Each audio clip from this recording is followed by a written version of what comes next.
नमस्कार मित्रो, 3050च्या वर आपल्या नंददीप फाउंडेशनचं सबस्क्राईब पूर्ण झालेलं आहे. आम्ही या ठिकाणी बसलो आहेत. या ठिकाणी शेकोटी करून 11 वाजलेले आहेत. मित्रो, आमचा हा सूरज आहे, नथा आजी आहे. नथा आजी असा कर, हात कर, असा हात दाखव. अरे वा वा, सगळ्यांना धन्यवाद म्हण. धन्यवाद ना, असा हात जोड. क्या बात. राजीव भाऊ, आमचे आजनकर, सर्व मंडळी या ठिकाणी. आणि आतमध्ये गोळ्या देणं सुरू आहे. आज उशीर झाला जरा जेवणाला, त्यामुळे आतमध्ये गोळ्या देणं सुरू आहे. आणि पुन्हा एक नवीन पेशंट आणलेला आहे मित्र. आपण त्या पेशंटला पाहू शकता. आत्ता दारव्यावरून जवळपास 25 किलोमीटर अंतरावर एक गाव होतं. त्या गावामध्ये जवळपास 2 वर्षापासून ही बेघर माऊली बेवारस अवस्थेमध्ये होती आणि तिला आज निवारा केंद्रावर येथे आणण्यात आलं.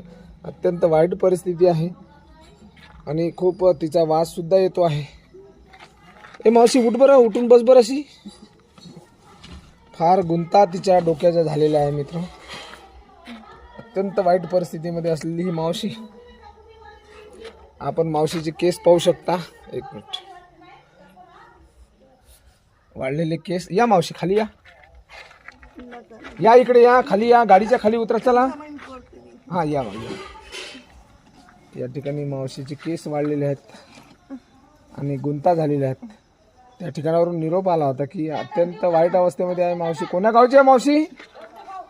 कोणत्या गावची आहे मावशी?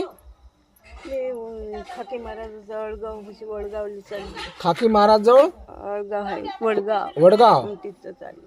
हो का? तिथं चालली का? कोण आहे तिथं तुमचं? भाऊ आहे माझी सख्खी. सख्खे भाऊ आहे. मग किती दिवसापासून आहे मावशी? तुम्ही 2 वर्ष झाले तुम्हाला एका ठिकाणी आहे? 2 वर्ष नाही बाबा, आमचा आम्हाला एसटी वाल्याने उतरून दिलं. हा, ये खाली ये. एसटी वाल्यानं उतरून दिलं आणि मी त्या बेवारस अवस्थेमध्ये एका बसस्टँडवर, मावशी राहायची सावंगा गाव होतं, त्या गावामध्ये बसस्टँडवर जवळपास 2-2.5 वर्षापासून मावशीचा त्या ठिकाणी रस्त्यावर कोणी दिलं तर खायची. परंतु अत्यंत वाईट अवस्थेमध्ये असताना आम्हाला कंगाले सरांचा फोन आला आणि आमचे महेश काळे सर यांचा सुद्धा फोन आला की अत्यंत वाईट अवस्थेमध्ये एक महिला आहे, तिला निवारा द्यायचा आहे.